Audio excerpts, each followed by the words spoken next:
The thing that concerns me most right now is that unless we improve our rate of innovation dramatically, then there is no chance of a base on the moon or a city on Mars. Not, yeah. This is my biggest concern. Crew Dragon was, we've already taken it to the space station and back. You know, so a lot of people aren't aware of that. We just had like basically a dummy, you know. So, and then since then we've done massive amount of testing, you know, pushing all the corner cases, and just a truly ridiculous amount of testing. It's like definitely hat us off to the Dragon engineers and supporting team at NASA for going through a truly staggering number of tests. Now that said, Dragon really is just a low Earth orbit transport vehicle. It's really just, it's capable of taking a few people at what is still a very high cost to Earth orbit. I mean, technically we could send people around the moon on Dragon, but I'm not sure we'd want to. It's too small. You know. So it's good to get this done, but I think we need to be very careful of getting stuck in a local maximum.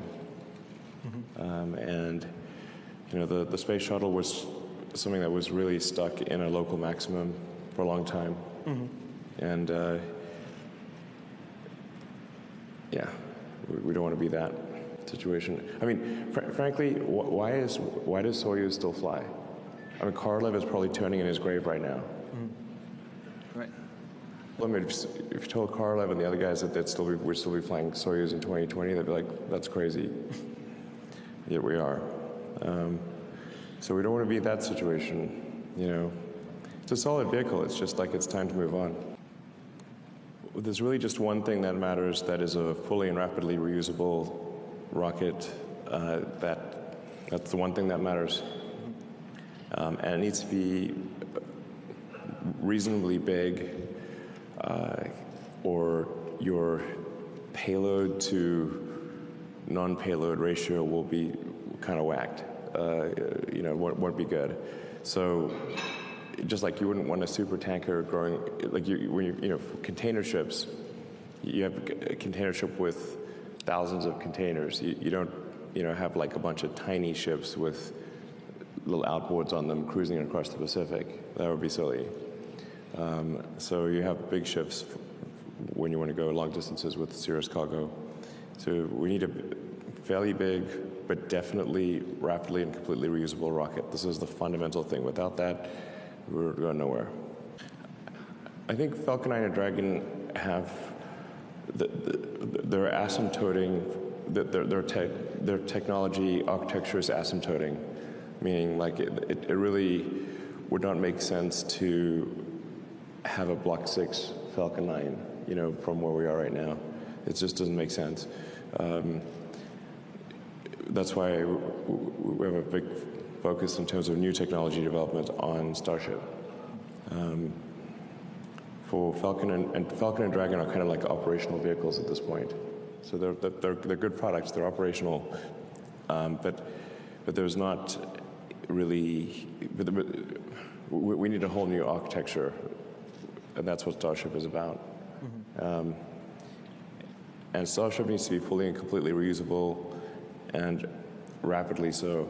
I mean, it's being designed for about you know, to be relaunched an hour after landing, with zero nominal work. Like you could have scheduled maintenance, or you could have like something like a squawk issue, just like commercial aircraft.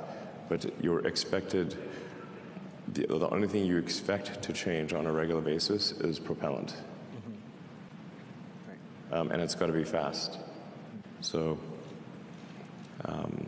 now for the ship, you got to wait. Unless you're launching due east from the equator, you've got to figure out some way to get the ship orbital ground track to pass over the landing site. Otherwise, you're too far away. So the ship it might take 3 orbits, 4 orbits maybe, to get back over the launch site. But I think we want to aim for a capability of 3 flights a day for the ship. Wow. Most of which is taken up with getting the orbital ground track to come over the launch site. Yeah. And then an hour for everything else.